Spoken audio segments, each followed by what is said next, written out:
घुमाना है इसको देखो, अगर 3 बार घुमाया हाँ दूर शरीफ पढ़ते रहेंगे, बाद में भी घुमाने का जो नस चौका हुआ है वो भी खुल जाता है। माशाअल्लाह। दोस्तों, क्या आप जानते हैं कि ये अल्लाह के वली जो हैं, इनकी आंख में नबी सल्लल्लाहु अलैहि वसल्लम के मुँह मुबारक आज भी हैं, और जब इनका विसाल हो गया था इसके बाद भी इन्होंने अपनी आंखें खोली थीं और आंखें खोल करके चारों तरफ देखा था, और ये मंजर हज़ारों लोगों ने देखा था। अल्लाह अकबर। तो चलिए इन अजीम वली के बारे में चंद बातें जानते हैं। मुअज़्ज़ज़ नाज़रीन, अस्सलाम वालेकुम वरहमतुल्लाहि वबरकातुहू। मैं आपका मेज़बान मोहम्मद आमिर क़ादरी फिर से एक दरगाह शरीफ की व्लॉग के साथ। नाज़रीन, मैं मौजूद हूँ गुजरात के शहर सूरत में।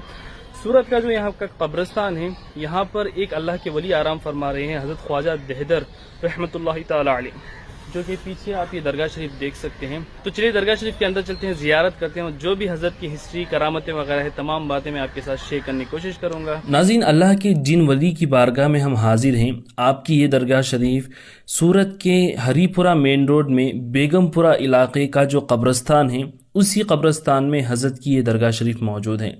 हज़रत का नाम जो मुझे शजरे में देखने के लिए मिला, तो शजरे में हज़रत का मुकम्मल नाम कुछ इस तरीके से लिखा गया है, ख्वाजा ग़ुलाम मोहम्मद देहदारी रहमतुल्लाह अलैह, और शजरे से पता चलता है कि आप नक्शबंदी सिलसिले के बुज़ुर्ग हैं।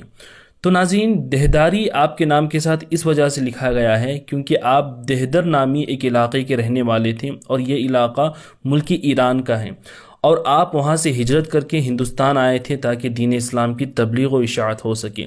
तो देहदर के आप रहने वाले थे, इसी वजह से आपके नाम के साथ देहदारी लगाया जाता है। लेकिन आम तौर पर ये सूरत में जो है लोग इस दरगाह को ख्वाजा देहदार की दरगाह के नाम से जानते हैं, लेकिन हज़रत का असल नाम ग़ुलाम मोहम्मद है, जैसा कि आपके शजरे में लिखा हुआ है। नाज़रीन, आज से तकरीबन 500 साल पहले हज़रत ख्वाजा ग़ुलाम मोहम्मद देहदारी नक्शबंदी रहमतुल्लाह अलैह सूरत की सरज़मीन पर तशरीफ़ लाए थे, और जब आप यहाँ पर तशरीफ़ लाए तो आपने दीन इस्लाम की तबलीग व इशाअत का काम शुरू कर दिया। सूरत के रहने वाले लोग हज़रत ख्वाजा ग़ुलाम मोहम्मद देहदारी नक्शबंदी की ज़ात से बड़े ही मुतासिर हुए, और हज़ारों लोग आपसे बैत हुए। दोस्तों, आगे बढ़ने से पहले अगर आपने अभी तक हमारे YouTube channel wheel of Islam को सब्सक्राइब नहीं किया तो अभी सब्सक्राइब कर लें, और इस वीडियो को लाइक और शेयर भी कर दें ताकि इस तरह के और भी वीडियोस आपको देखने के लिए मिलते रहें। जब आपका चर्चा चारों तरफ फैलने लगा तो सूरत के करीब कामरेज नामी एक इलाका था जिसे कामनगर भी कहते हैं।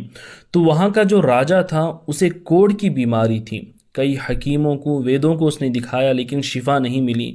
जब उसे पता चला कि सूरत की सरजमीन पर एक अल्लाह वाले आए हैं, तो वो राजा हज़रत से मुलाकात करने के लिए हज़रत की बारगाह में हाजिर हुआ और अपना सारा माजरा सुनाया कि हुजूर, कोढ़ की बीमारी ने मुझे घेरे रखा है, जिसकी वजह से मैं आवाम की खिदमत नहीं कर पा रहा हूँ, अपना राजपाट नहीं चला पा रहा हूँ, आप मेरे लिए दुआ फरमा दें। तो हज़रत ख्वाजा ग़ुलाम मोहम्मद देहदारी नक्शबंदी रहमतुल्लाह अलैह ने फरमाया कि ए राजा, अपनी आँखों को बंद करो। उसने अपनी आंखें बंद करी। फिर फ़ौरन ही आपने फरमाया कि अब अपनी आंखों को खोलो। राजा अपनी आंखें खोल करके अपने आप को देखता है तो ऐसा मालूम हो रहा था कि कोई बीमारी उसे थी ही नहीं, अल्लाह ने उसे बिल्कुल शिफा अता फरमा दी थी। हज़रत की अजीम करामत को देख कर के राजा आपके कदमों में गिर गया और कहने लगा कि बाबा, आप जिस धर्म का प्रचार कर रहे हैं उसका कलमा मुझे भी पढ़ाएं और मुझे भी अपने धर्म में शामिल कर लें। तो फ़ौरन वो बादशाह जो है वो कलमा पढ़ता है और मुसलमान हो जाता है। राजा और रानी दोनों ही मुसलमान हो गए, और उनके इंतकाल के बाद हज़रत ही की बारगाह में इन दोनों को दफनाया गया। हज़रत की दरगाह के बिल्कुल आगे एक और जो छोटा गुंबद आपको नज़र आ रहा है, इसी के नीचे वो राजा और रानी मदफन हैं जिन्होंने हज़रत के हाथ पर इस्लाम को कबूल किया था। नाज़रीन, हज़रत जो है अपने साथ एक मुए मुबारक भी लेकर के आए थे जो हमारे नबी सल्लल्लाहु अलैहि वसल्लम के बाल मुबारक थे। हज़रत ख्वाजा ग़ुलाम मोहम्मद देहदारी रहमतुल्लाह अलैह हमेशा उन तबरुकात को अपने पास ही रखते थे। जब आपके विसाल का वक्त करीब आया तो आपके मुरीदीन में इख्तलाफ पैदा हुआ कि आपके विसाल के बाद ये मुए मुबारक किसके पास जाएगा। तो हज़रत ने फरमाया कि जब मेरा इंतकाल हो जाए तो मुझे गुस्ल देने के बाद इन मुए मुबारक को मेरे आगे रख देना, फिर अल्लाह की जो मर्ज़ी होगी वही कबूल की जाएगी। जब आपका विसाल हुआ तो आपको गुस्ल देने के बाद मुए मुबारक आपके आगे रखे गए। तो वहाँ पर मौजूद हज़ारों लोगों ने अपनी आँखों से एक करामत देखी थी कि विसाल के बाद आपकी आँखें खुली और जो है आपने चारों तरफ देखा, फिर वो जो मुए मुबारक थे वो उड़ते हैं और उड़ कर के आपकी दाहिनी आँख में जाकर के वो मुए मुबारक गिर जाते हैं, اور فوراً آپ نے اپنی آنکھوں کو بند کر لیا۔ اللہ اکبر! یہ منظر دیکھ کر کے تمام لوگ حیران تھے، اور پھر اسی حالت میں آپ کو دفن کیا گیا۔ تو آج بھی وہ منہ مبارک جو ہیں آپ کی آنکھ ہی میں موجود ہیں۔ ناظرین، حضرت خواجہ غلام محمد دہداری رحمۃ اللہ علیہ کا وصال 19 محرم 1016 ہجری اسلامک ایئر میں ہوا تھا۔ تو اس حساب سے آج آپ کے وصال کو تقریباً 430 سال ہونے والے ہیں۔ اس کے لیے آپ یہاں پہ آنکھ کی صفا ہوتی ہے، ایسا چکر لگا ہوا ہے نا، ہاں، آپ کو دوسرے کوئی مجال میں نہیں دکھے گی۔ اچھا اچھا اچھا، ایک آنکھ میں 3 بار گھمانا ہے، اس ایسا دیکھو،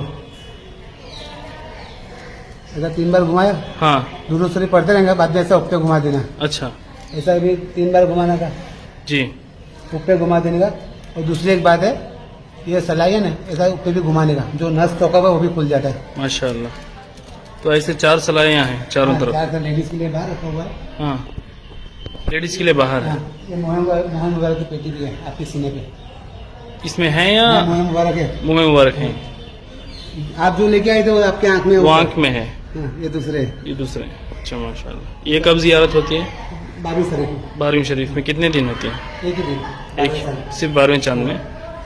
آپ کے 2 خلیفہ ساتھ میں آئے تھے، جی، حضرت حسین صاحب، حضرت سید حسین اور سید مبارک، سید مبارک، جی، 2 خلیفہ ساتھ میں آئے تھے۔ یہ 2 خلیفے ہیں۔ تو دوستوں، آپ کو یہ ویڈیو کیسا لگا کمنٹ کر کے ضرور بتائیں۔ اس ویڈیو کو اپنے دوستوں رشتہ داروں میں زیادہ سے زیادہ شیئر کر دیں تاکہ وہ لوگ بھی یہ زیارت کر سکیں، اور جب بھی آپ سورت تشریف لائیں تو اس بارگاہ میں بھی حاضری دینے کی پوری کوشش کریں۔ یہاں پر آنے کا لوکیشن میں نے اسی ویڈیو کے ڈسکرپشن میں دیا ہوا ہے۔ اللہ تعالیٰ کی بارگاہ میں دعا ہے کہ اللہ تعالیٰ حضرت خواجہ غلام محمد دہداری نقشبندی رحمۃ اللہ علیہ کے صدقے سے آپ تمام کی نیک اور جائز تمنائیں مرادیں پوری فرمائیں، اور اللہ تعالیٰ آپ سب کو حج نصیب فرمائیں۔ السلام علیکم۔